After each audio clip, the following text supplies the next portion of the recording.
This conference will now be recorded. Awesome. Welcome, everybody. This is the last in our series, A World of Art in One Work, which is in partnership with the Winter Park Library and the Cornell Fine Arts Museum at Rollins College. I am Anne Simpson. I'm the librarian who's been working on this series, and honestly, I've really been enjoying it. And tonight, we are joined by the Associate Curator of Education for the Cornell Fine Arts Museum, Alexia Lobaina, who is a doctoral candidate studying visitor-centered curation at Florida State University, where she also earned an MA in Art History and Cultural Heritage in 2016, a BA in Art History in 2014, and a BS in Studio Art in 2009. Before taking on her role at the Cornell in late 2020, she worked at the Vizcaya Museum and Gardens in Miami, Florida, as learning programs facilitator for K-12 and adult learning and engagement. In addition to her time at Vizcaya, Lobaina has held positions and internships within the education and curatorial departments of the John and Mabel Museum of Art in Sarasota, Florida, the Gadsden Arts Center and Museum in Quincy, Florida, the Pensacola Art Museum in Pensacola, and the Goss Michael Foundation in Dallas, Texas. Recent projects include the development of a new suite of educational programs focusing on social justice and interdisciplinarity of the visual arts, the library partnership exhibition Creatures in the Margins, and a museum art kit program, which puts free art materials and art making videos in the hands of children across Orange, Seminole, and Osceola County. Alexia is currently completing her dissertation on the history and current practices of exhibiting contemporary Cuban art. And if I might add, those art kits for the kids are super popular and like a really awesome thing that she has been crushing. So I'm really excited for tonight's program, and with that, I am going to hand it over to her. So have at it. Good evening, everybody. Just want to say a quick thank you to the Winter Park Library for inviting me as part of this lecture series. It's been great fun to have something to research over the summer, right? Now that classes are all gone and I don't get to do as much of that. So thank you for having me, and thank you for including just the Cornell Fine Arts Museum as a whole as a partner for this project. I really appreciate it. So as I mentioned, my name is Alexia, and I am the Associate Curator of Education at the Cornell. And as you were able to hear in that bio, I've pretty much studied it all in the arts, history, theory, curation, education, but I did start in studio art, specifically photography. And so that was definitely a catalyst for me selecting the work that we're going to be looking at in depth today, which is The Red Man by Gertrude Käsebier. And she is one of my favorite photographers. I remember sitting in photo history class freshman year, and one of the prints that she is best known for, which we will see a little bit later in this presentation, came up on the screen, and I was hooked on her, on the entire pictorialism movement, which we'll look at in just a bit as well, and in the artistic capacities of the photographic medium. So this is our work, and it is currently up on view at the Cornell Museum as part of the exhibition Multiple Voices, Multiple Stories, coordinated by Dr. Gisela Carbonell, who led the lecture last week, or was it a week ago? Yes, it was a week ago. And I do encourage you to go see it and to read a little bit more about it. But today we're going to look at more than just the image and who the sitter was and who the photographer was, but we're going to put it within the context of photo history and also history of representation and of the medium artistically as a whole. So we're going to start, we're going to hop around a little bit. We're going to start with a little bit of biographical information on Gertrude, and then we're going to start layering in the context in which she is working. So Gertrude Käsebier was an American photographer and really just a feminist artist at the core, not just in her work, but in her actions. She really championed photography as an alternative career to women to just seek independence and study art in a new way, because it was a very new technology and it wasn't a market that was saturated by men as of yet. And so we'll see a little bit later different ways that she did this, but she was always advocating for more women in photography specifically. She's originally from Des Moines, Iowa, and pretty early on in her life, she left there and moved with her family to Colorado, specifically Golden, Colorado. And there, her dad, who worked with oil rigs, ended up becoming the mayor of Golden, Colorado. So her family were elevated into being middle class to moderately wealthy. And so that definitely opened up the door for her in terms not just of opportunities that she had, but really the privilege of having an outlook that was not available to everybody. So her family encouraged early on for her to explore the arts. They tried to get her into music. That didn't take, but she did have an interest in painting and drawing, and she did it any chance that she could. Pair with that the fact that her family raised her. They're pretty progressive, and so they raised her to be independent as a woman and to know her worth and to kind of dream big and to work hard to achieve those dreams. And so later in life, they move to Brooklyn, but there she ends up getting married, because this is traditional, right?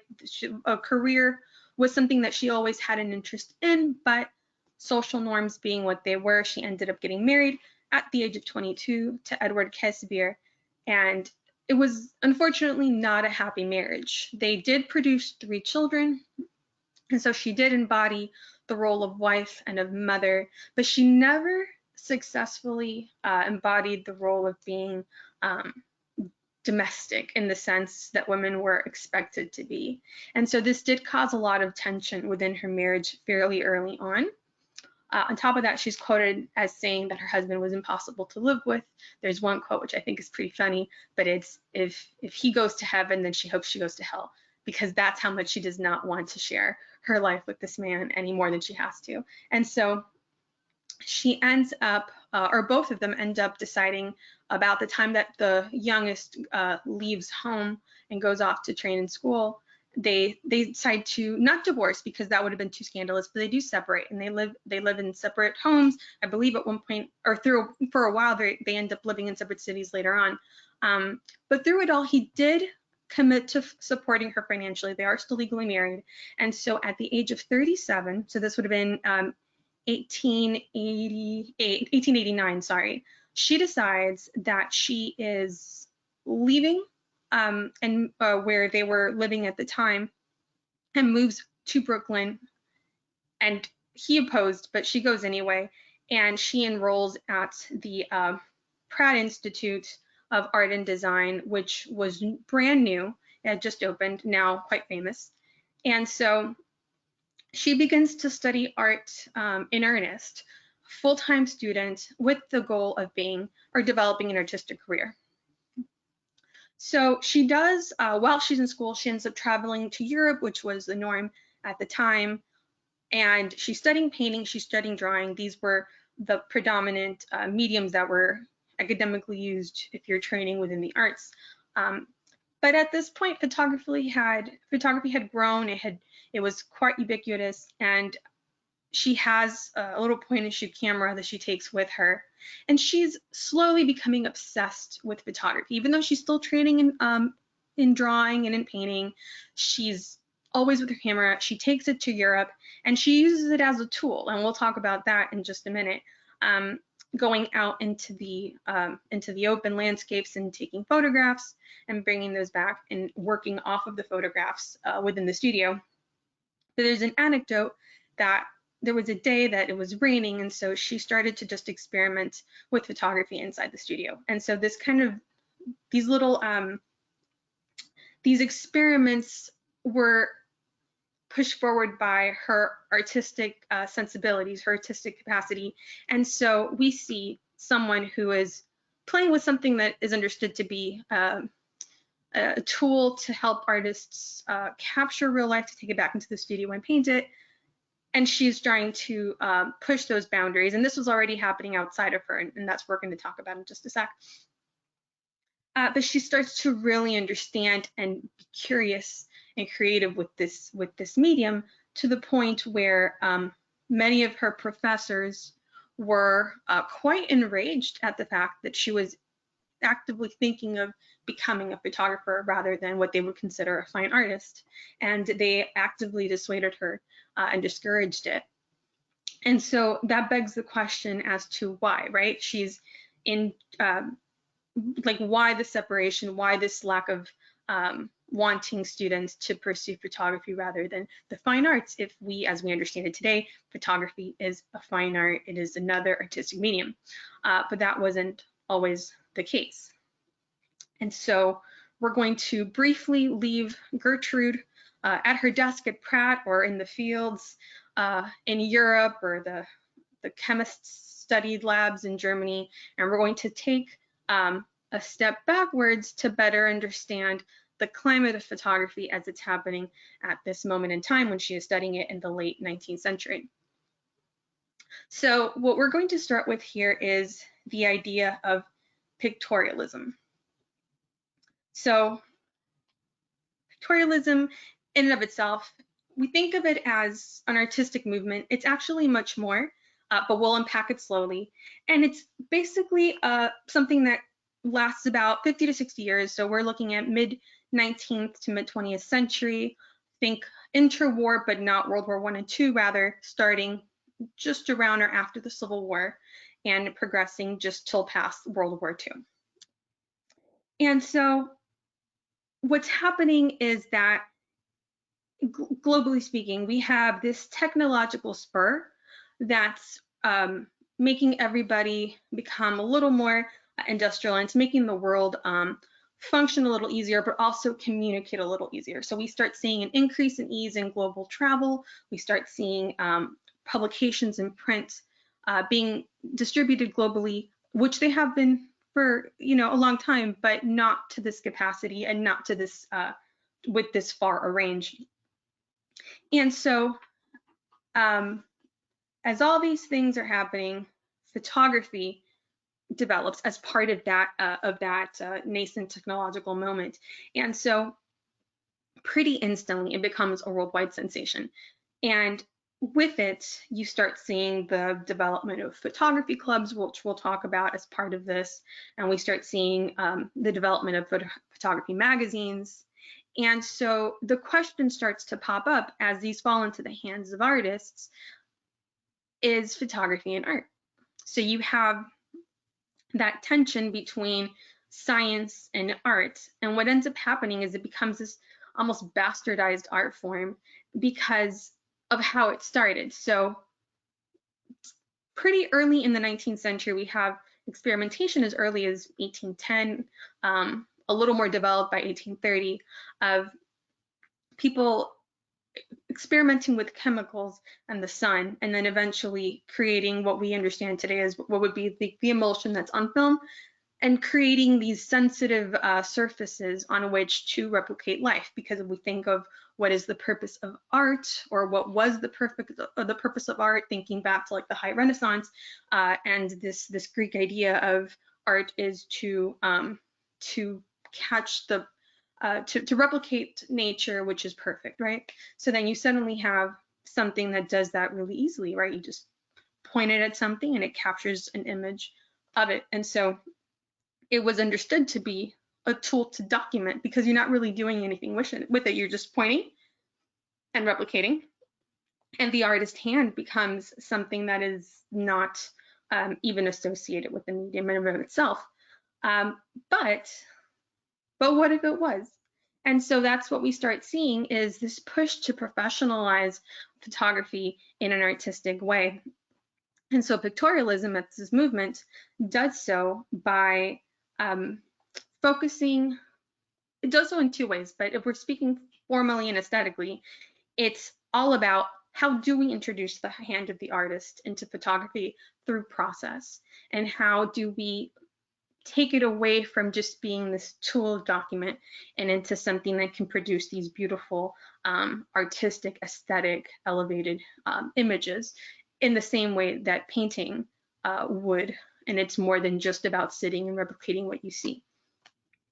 And so we're going to look at a couple of images. These are not by Gertrude Käsebier, but it's just to set the scene of different things, different ways that photography was being played with at the time. So one of the ways that we see pictorialism evolve outside necessarily of the hand of the artist in the process is through the themes that we're capturing. So we're not just taking, if we think back to like Fox Talbot and his very early images, this isn't just like capturing a haystack that was in the backyard or a door or whatever is outside your window. These are fully orchestrated and choreographed to an extent images. And so here we see work by Julia Margaret Cameron, and this is The Passing of King Arthur. Oh, sorry about that, everybody. There we go.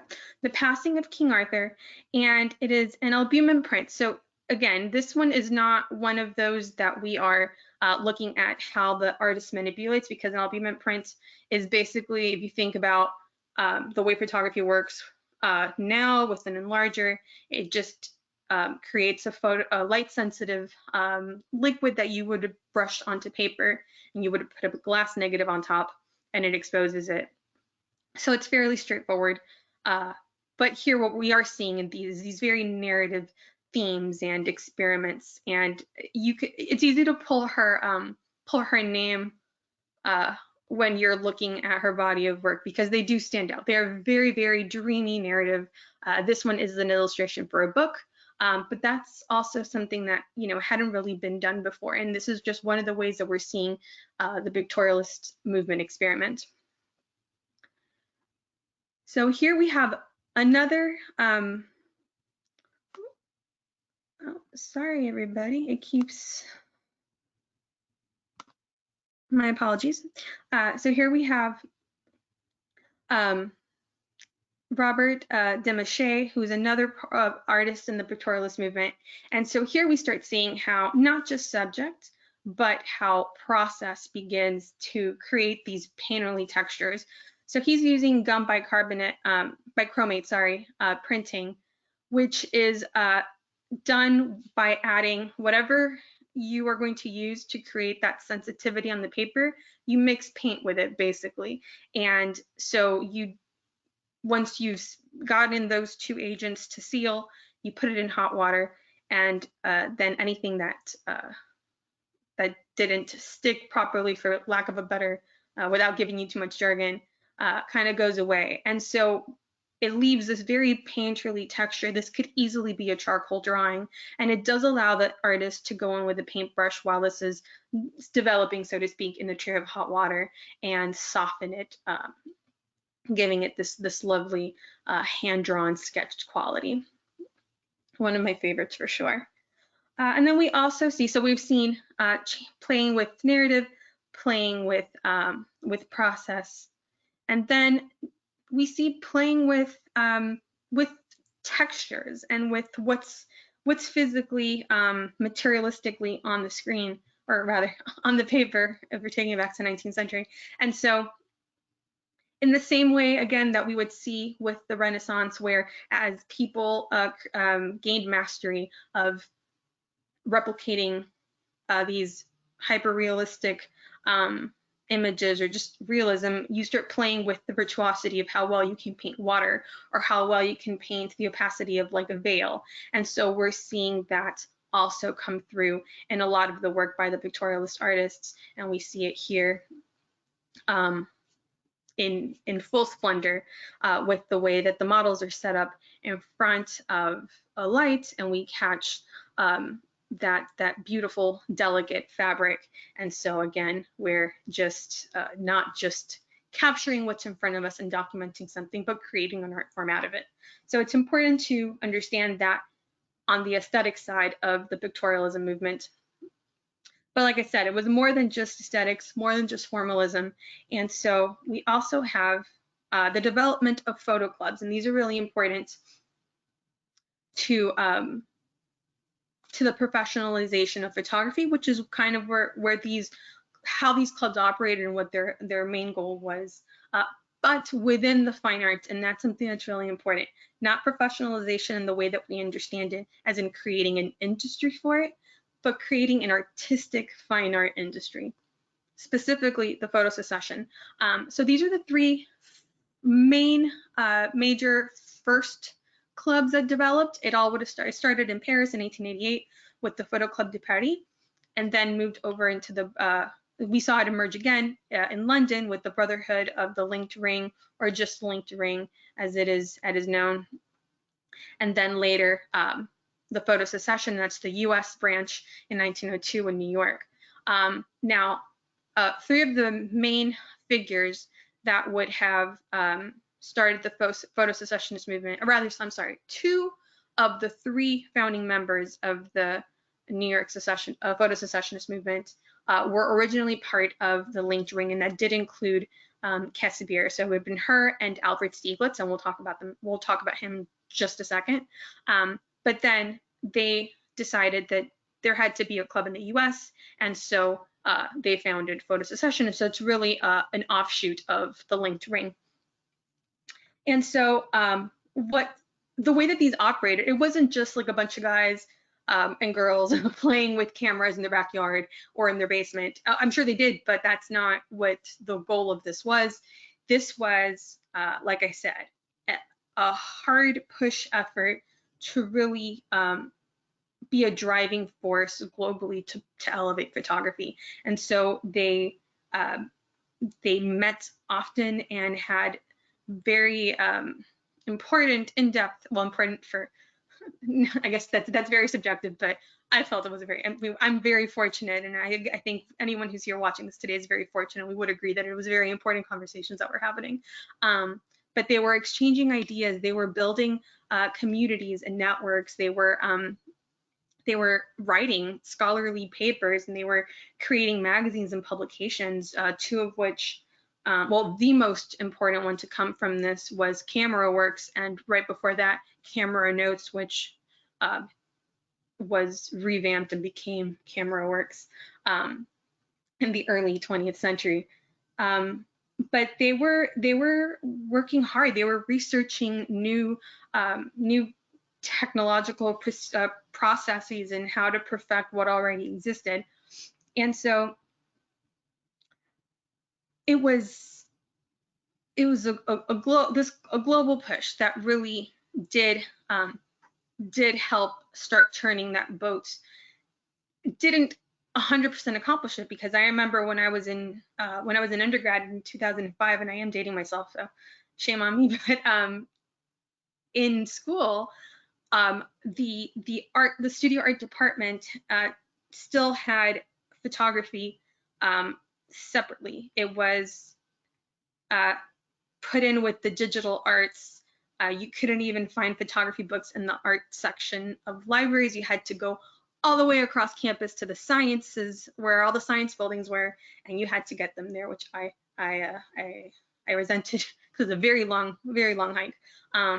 But it's something that in my years in photography, I have seen almost come, well, I would say full circle. I think photography is generally just accepted as being a fine art these days, and really appreciated for all the creativity it allows in such a different way. But it also it satisfies anyone who, like me, has an interest in science too, right? Because it's art, but it's also alchemy, and that's a beautiful thing. But like I said, Käsebier, so we're reinserting her, picking her back up into the story, and she does in London joins this the photo club, the Linked Ring, later moving over into the Photo Secession in 1902, working with Stieglitz, and then Edward Steichen, who was the third member that was instrumental in setting up the Photo Secession. And here's photographs of Alfred Stieglitz and of Edward Steichen. And so they all work together really closely until eventually by like 1906, she has a falling out with Albert Stieglitz. And the reason for that is because she starts to join professional organizations. But this is where I was saying there is a difference between the way that the photo clubs were making this, particularly the photo secessionist movement. I mean, it's in the name, right? This isn't brotherhood. This is a full secession. Very rebellious revolutionary roots to it. They wanted this to be about the purity of art and exploring that as far as we can go.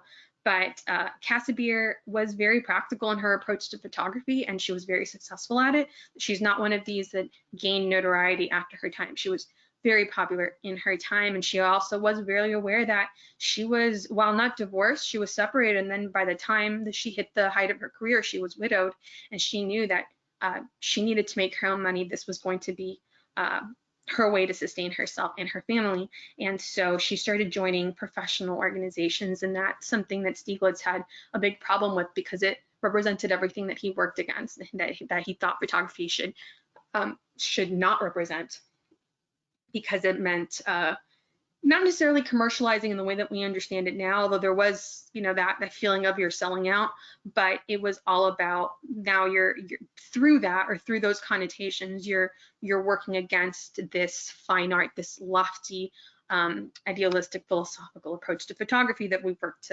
to reach. And so she kind of has no time for that, which I think is great. And eventually he does end up like isolating himself from everybody, and he's not an easy person to deal with based on the research that is done on him, and it doesn't end well. But those strained relationships do cause her to pretty much exit this club and continue to pursue this as a professional and commercial endeavor for her, going so far as to set up professional organizations for women, which is wonderful, because she was a champion of photography being something that was open to women just as much as it was open to men.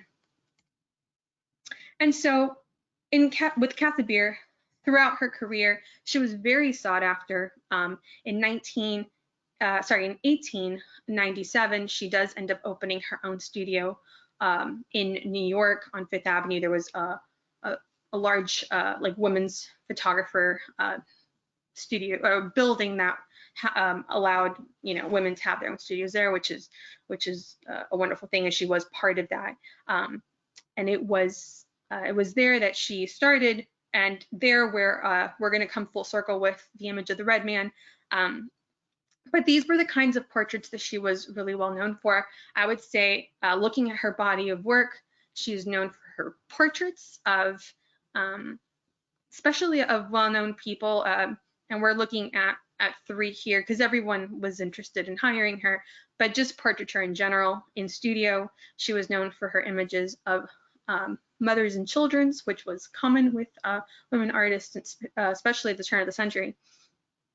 And I don't mean that in a way that was, oh, they were pigeonholed, but it's a natural subject and theme to explore because it is so tied to identity, and we are also at the precipice of the new women, right? And photography actually ties in really well with that. So we're kind of exploring where your women, as they're embarking on gaining shortly in a couple years the right to vote, and just kind of stepping away with this new century from where they came, but exploring that past, that lineage, that history, and then also looking towards the future. So it's not surprising that that was something that she explored in depth, particularly considering how she was raised. And then the other thing that she's well known for is her documenting Native American peoples, particularly those connected with the Buffalo Bill Cody's Wild West show, and that's where we're going to come full circle. But first, I did want to show you a couple of portraits, and we see here, especially with the portrait of Josephine, this could easily be a painting in the way that it's set up. It's not just if we look at old photography, we think of someone sitting very, very what's the word, stiff, right? They're almost lifeless, versus a painting where it looks like the person is alive. And her portraits definitely capture the latter rather than the former, which is what was expected of photography. Portrait of Evelyn Nesbit, another of my favorites. And again, we see her. This is also a photogravure, which is something that we're going to talk about shortly too. So I included the types of photographs so that you should see how she was playing with different mediums. And that was one of the ways, as I mentioned before, that the pictorialists kind of moved away from that photo as tool, as document. And she was even hired to take photographs of Auguste Rodin, who was known for being kind of aloof and not really liking to be photographed, but we see here three different styles. One in, I would say, with Portrait of Evelyn Nesbit, we see it in the way that she manipulates the medium, and this is the same medium that's used with the Red Man, so we're going to talk about how she does that. With this image of Josephine, it's a platinum palladium print, which is also a brush-on medium, but I think here we see it most in her composition, and then another platinum palladium print of Rodin here, which has that same sketch quality that we saw earlier with the two ballerinas by Demachet, and that we will see a little bit more how she explores in just a sec. And then this is the other theme that she was well known for, Mothers and Children's. Blessed Art Thou. This is absolutely my favorite image by her. It's the first one I saw that I told you about that made me a fan for life. But if you notice, all of the words here have biblical connotations. This is absolutely ethereal, and we see how she plays with light using the platinum printing method. This one shows an awareness of her thinking about the new woman, and we have this very liminal space, the mother in a part representing the past and where women come from, and then this girl dressed in complete contrast to her mother, staring boldly up front with a very modern look, representing the new women and generations to come. And then Adoration, and this is a gum by Chromate print, just like the ballerina. So here again we see her taking those narratives, but also playing with the way that the medium is applied. And so we are back to the Red Man, and this is a photogravure print. So this image is different than what we're used to seeing in terms of Native American images that came out during the 19th and early 20th century. And so to date back, we're going to put her back in her studio. So she's in New York now. It's now 1898, so a year after she opened it, and the Buffalo Bill Cody's Wild West show comes to town, and she sees them, and instantly she connects, and she makes a connection with these Native Americans who are part of the show. So they were hired by Buffalo Bill Cody to participate in his Wild West show, and it reminds her of the Lakota peoples that she used to live around in her community when she lived in Colorado, because she was actually one of the few white children that were part of that community. And so she's at this point, she's been doing photography for quite some time. She is well versed in what is being put out visually, and so she is aware that was common practice to photograph Native Americans as stereotypes of what we thought Native Americans would look like. So oftentimes these are highly staged, often wearing, headgear and holding objects that were not even necessarily culturally accurate. And if it wasn't that, or rather, that was all part of an effort to have this romanticizing, visual romantification of this noble savage. And so that was highly problematic, and she wanted to work against that. And so she called up, or there's no phones. She wrote a letter to Buffalo Bill Cody asking for him to bring, or to allow permission for her to photograph all the Native Americans that were part of his guild of actors. And so this is one of them, and as you can see, she did not want to. They came fully dressed as they would have been in the show. There's letters that detail that, but she had them take all that stuff off. She just wanted to capture them as genuine people, just as she remembers from when she was a young girl. And this one, this was actually a playful one. There's an anecdote that's documented in one of the letters that she wrote in entries that say that he just kind of grabbed this this blanket that was in the studio and threw it over himself playfully. So it does capture the individuality of the sitter. His name is Takes Enemies, and we see there's a little mischievousness in his eyes, which is very different from the very stoic, posed, almost prop-like images that we're used to seeing at this time being produced. And so with this is just one of many images that she shot, and we're going to look at a couple more here. This is Iron White Man, Whirling Horse, and Joe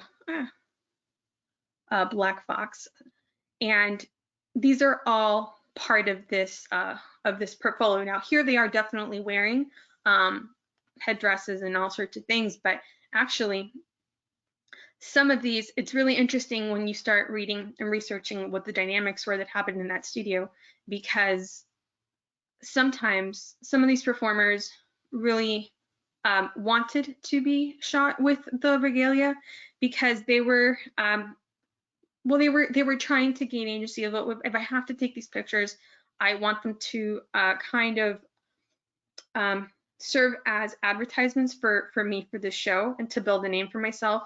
And the reason for that, if we step back, is because the Native Americans who performed with Buffalo Bill Cody's, and he did pay them, I do want to say that, saw it as a way out of the horrible conditions that they were left with after they were pushed into reservations. So it was an out to fix a problem that was created by white expansion and taking their territories. So it's problematic for sure, because it was a way of ensuring that they had a livelihood, and so the way that these portraits were constructed, we never really think of them as them wanting to be to serve as advertisements almost for them, but that is another thread in the story. At the same time, and I love Käsebier, so I want to just stress that I'm not necessarily criticizing her wanting to arrange these photographs in a way that was what she believed authentic and just captured them. But it is important to note that it's still her imposing her view of what she remembers when she was a child, what she thought of the right way to show them, the idealism of them in their element, and making them pose in the way that we see with Red Man. And there are stories that suggest that she had that there were tensions between her and some of the sitters because they wanted to be photographed sometimes with the things that they brought, and she insisted that they be just pared down, just a man in front of the camera. And so that is problematic as well, because it's still the photographer exerting their agency over the sitter, and that becomes something to be a lot more sensitive about when you consider the fact that the sitter doesn't even necessarily want to be there. They're there because, think of it in terms of like employer-employee, they were told to be so, and the only reason that they have to seek employ with these kinds of shows like Buffalo Bill Cody's, even if they were paid, is because they've been left with no other alternative. So it's, even then, it does become a problematic conversation. With this image, so here we see the difference, moving to looking at observing this from an aesthetic formalist point. You see this looks a lot more painterly. The tones are a little different than they were with these. And so this is more what the general portfolio looks like. It's what she put out professionally for them. And at this point, there is a greater meeting of minds, because she was in contact with these with this group of Sioux Indians, Sioux Native Americans from Buffalo Bill Cody's Wild West show for over a dozen years. They developed a friendship. They gained her trust, or she gained their trust rather. And so there was a meeting of minds in how this would have been, to an extent, how they would have been portrayed. But we do still see experimentation come through in some of the images. So for instance, here it has no horse. This was done with the same medium that we see here, the platinum palladium. All of these are platinum palladiums, but it's important to note that while she's doing these portraits in 1899, she is working with Stieglitz to get these done. And so while this is happening, Stieglitz and Steichen are working together with a couple of the members of the club, and they're developing new ways of using platinum. And one of them is to create these applied in ways that creates this very painterly, almost sketched in quality, and just kind of being selective about where that's applied and how. And so we see, again, the same process, but it looks very different, and it matches more with this image of Takes Enemies than it does with the rest of the portfolio. And so the photogravure process, which we see here, is something that she used a lot, and it's almost it's as close to printmaking as photography can get, and it is a nice way of tying those two worlds, because one did technically emerge from the other in one capacity or another, and it is part of what we would consider an intaglio process. So I know jargon, right? So basically with printmaking, you have one of two. You either have a relief where you carve stuff out, but you leave whatever you're going to put ink on raised up so that you're just applying ink just like a stamp. And then an intaglio process is something that you etch in, and instead of resting on the surface, the ink gets caught in whatever you etched in, and then you print that way. So that's just what that means. But photogravure is an intaglio process, and it allows for a lot of artist manipulation because you're basically printing with a plate. And then gum bichromate and carbon printing are two other ones that are kind of similar to this, and we saw the effects of some of those with the images that we looked at the beginning of the lecture. But just to tie in a little more science here, these would be the steps. This looks insanely complicated. It's really not, but this is what the photogravure process looks like, where you would create a film, kind of like a tissue. Well, we call it tissue, but it's almost like think of like a clear transparency, and you coat that in light sensitive material, and you create a photopositive print, so to speak. And then you take a copper plate, and this is where it becomes a printing process, and you transfer that image onto the copper plate that has been prepped. There's a lot of chemical steps in between that I won't bore you with, but eventually you get basically a stencil of your original photograph onto this plate of copper, and you put it, we see here, in an acid bath, which is why they're wearing gloves. This is dangerous. And you would mask out anything that you don't want the acid to bite, and that's what it's called when it erodes and corrodes, bites into and kind of makes holes into the copper. And what that does is it creates tonality, which is why her image of Red Man Takes Enemies has those beautiful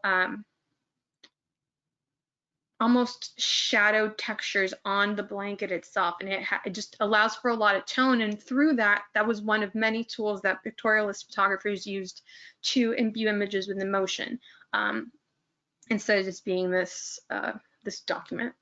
And so after you've bit your plate, which we see over here on the side, I don't know if you can see my cursor, so if you can't see my cursor, we're looking all the way to the right, you apply ink, pigment. And because you've created these grooves, because this is an intaglio process, the plate holds the ink, which we can see on this last, this middle image where they're wiping down all the excess pigment, because you just want to leave what's in the lines. And then you would put it in a press, or if you're really strong, you can use a roller, and you get your print, which we see here. The bottom being the plate, and the top being the print. So it's a fascinating process. I did get to do this when I was in school, sidebar, as part of an alternative printing 19th century process class.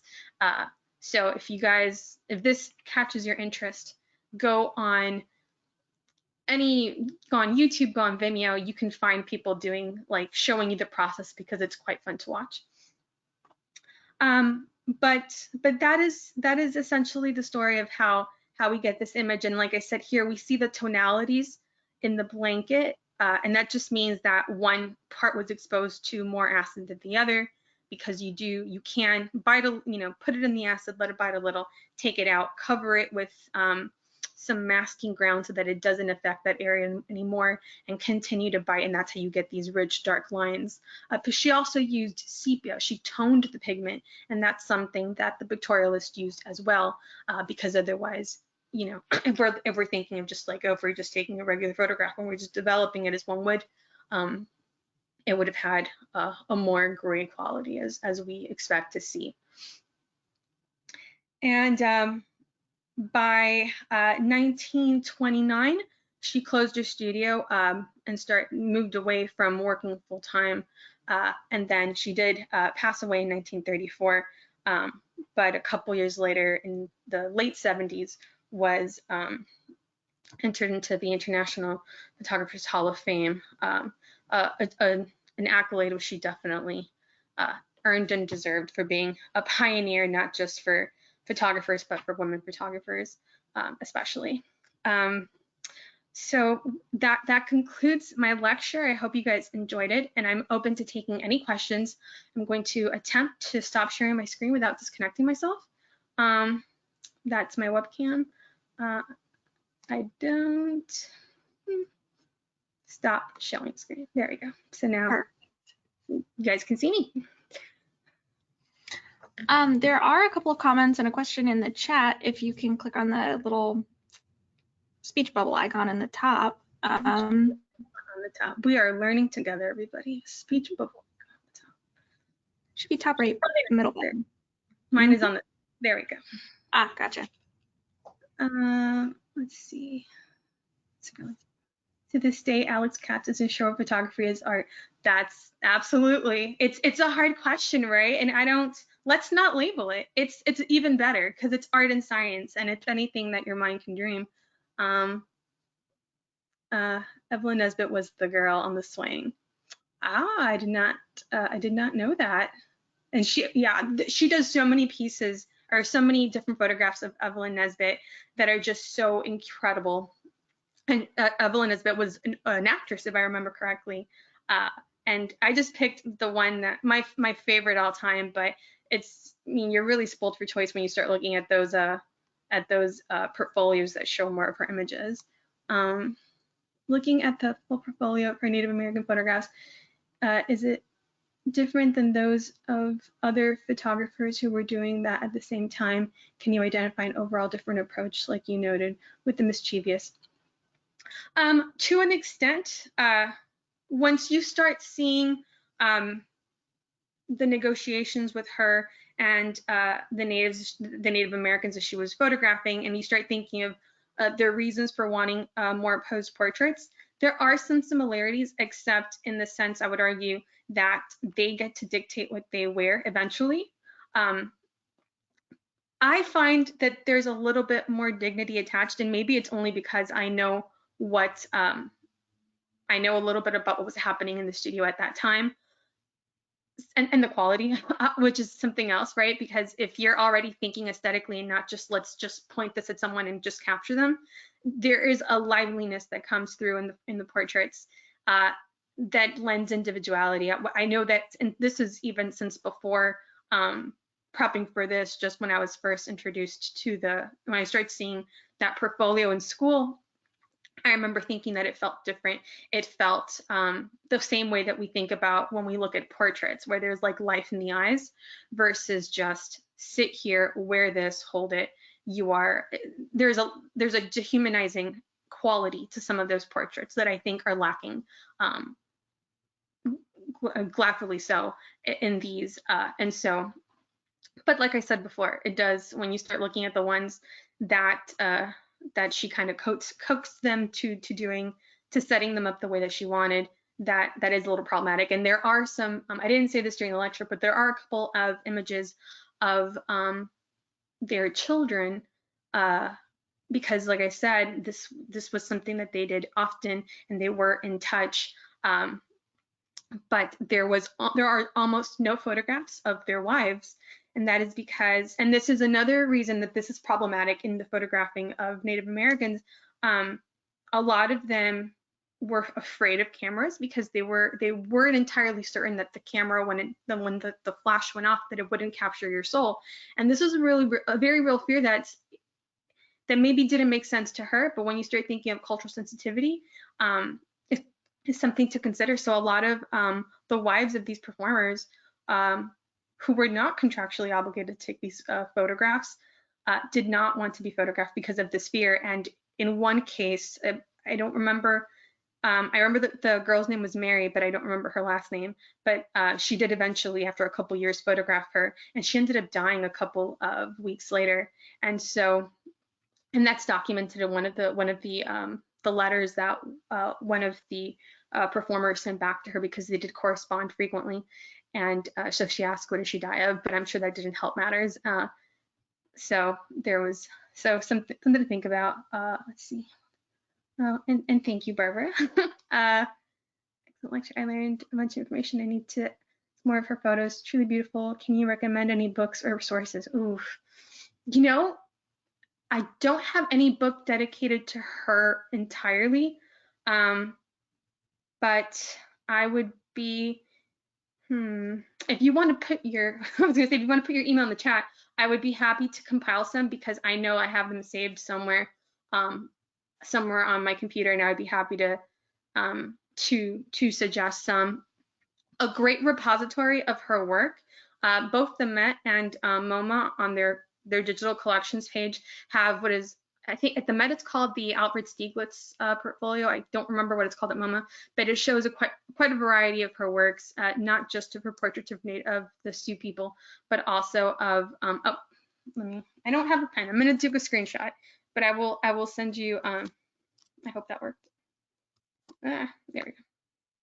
That one worked, I heard it. I will, sorry, going back to the collection at the Met and the MoMA, they have a great variety of her work, and you'll get lost in it, and you can use that as a thread to, because they'll sometimes recommend similar photographers, so you can look at some of the other pictorialists and see how they differed, although I would say she was definitely one of the strongest.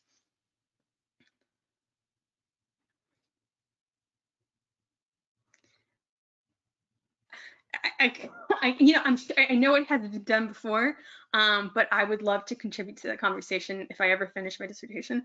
That'll be a future project for sure.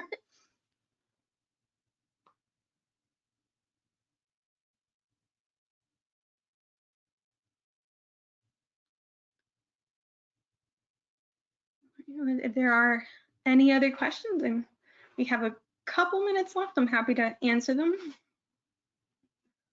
And I would say anyone who was interested in that, and I cannot stress this enough, look up all these cool different alternative photography processes, because they have all been digitized, and you can now do, if you have your hands on Photoshop on a printer, you can actually, well, and you know, a darkroom, because some of these are photosensitive, you at least need a UV box.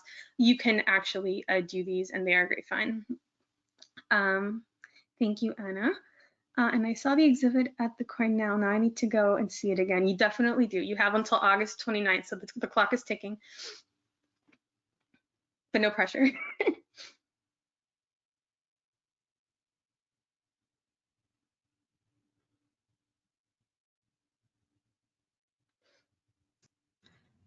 Well, I thank you so much for doing this lecture for us. Thank you to the whole museum for partnering with us on this series. I think it was awesome.